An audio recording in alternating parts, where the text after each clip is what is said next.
Sosok pemimpin yang lahir dari proses revolusi Republik ini adalah Soekarno dan Soeharto.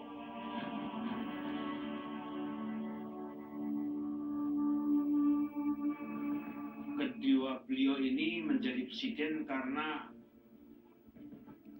revolusi, karena memang tuntutan sejarah seperti itu. Ya. Jadi Pak Karno menjadi presiden karena ada revolusi kemerdekaan. Ya. Kemudian munculnya tokoh besar namanya Bung Karno. Ya. Dan kedua setelah itu ada lagi revolusi. Revolusi apa? Revolusi yang sebetulnya lebih tepat mungkin semacam perang saudara. Ya, di menjelang munculnya Pak Harto itu, karena ada pemberontakan G30S dan sebagainya, yang kemudian juga memunculkan seorang tokoh namanya Soeharto. Di sini ada dua persamaan. Terus mereka itu lahir bukan karena proses demokrasi, tapi lahir karena situasi yang sangat revolusioner. Namun dinamika politik yang terjadi pada pertengahan tahun 60-an membuat Soekarno di persimpangan jalan. Pemimpin ini mempunyai karisma, mempunyai wibawa yang sangat besar. Nah, karena mempunyai wibawa yang sangat besar, oleh karena itu akibatnya di dalam gaya kepemimpinannya juga sangat dipengaruhi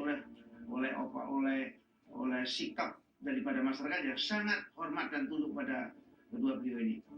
Nah, akibatnya apa? Akibatnya penataan struktur kekuasaan yang demokrasi yang sejak awal dicanangkan oleh Bung Karno sendiri dan para pendiri negara yang lain, ya, yang didasarkan juga atas ideologi yang sangat baik namanya Pancasila, akhirnya harus diakui bahwa Pak Karno harus turun, ya, dengan cara yang kurang terhormat, diturunkan.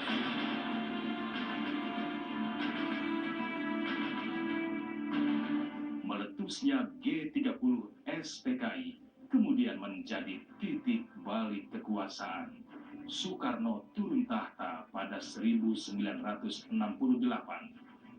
Soeharto tampil menggantikan.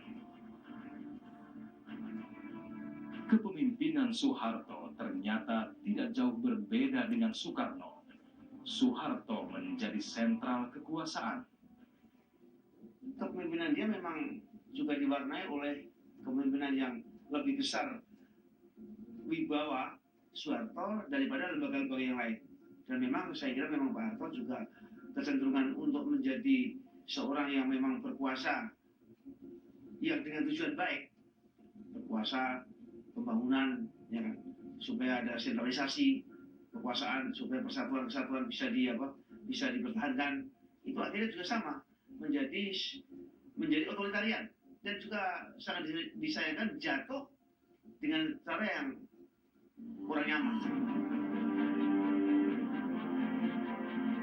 Soeharto menciptakan segitiga kekuasaan, partai politik dilebur, penggabungan atau fusi dilandaskan pada ideologi. Soeharto memastikan bahwa Orde Baru adalah Orde Pembangunan. Ada trilogi pembangunan yang beliau angkat. Trilogi pembangunan intinya untuk melakukan pembangunan harus ada stabilitas politik.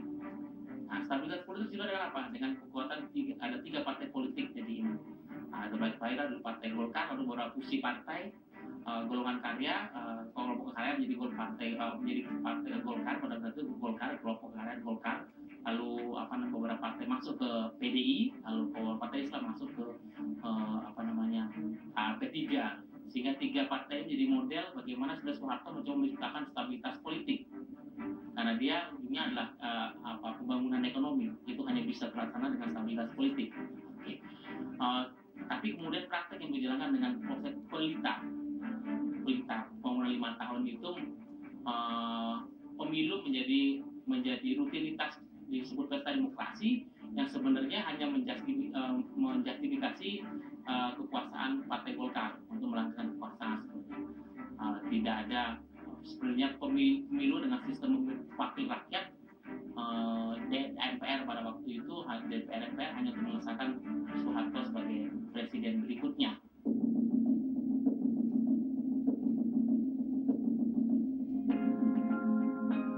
Kekuasaan otoriter Soeharto harus berakhir. Krisis ekonomi di Asia yang berimbas ke Indonesia pertengahan 1997 membuat Soeharto meninggalkan istana. Para memutuskan untuk menyatakan berhenti. B.J. Habibie didaulat menjadi pengganti. Era Habibie membuat kehidupan politik Indonesia menjadi lebih demokratis. Habibie menjadi tonggak dimulainya era reformasi. Rakyat bebas memilih wakilnya di DPR. Euforia demokrasi melahirkan multipartai.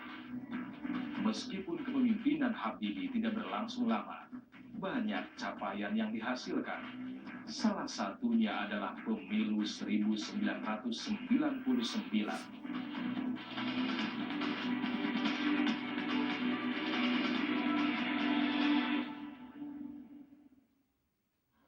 Ya, ketika kita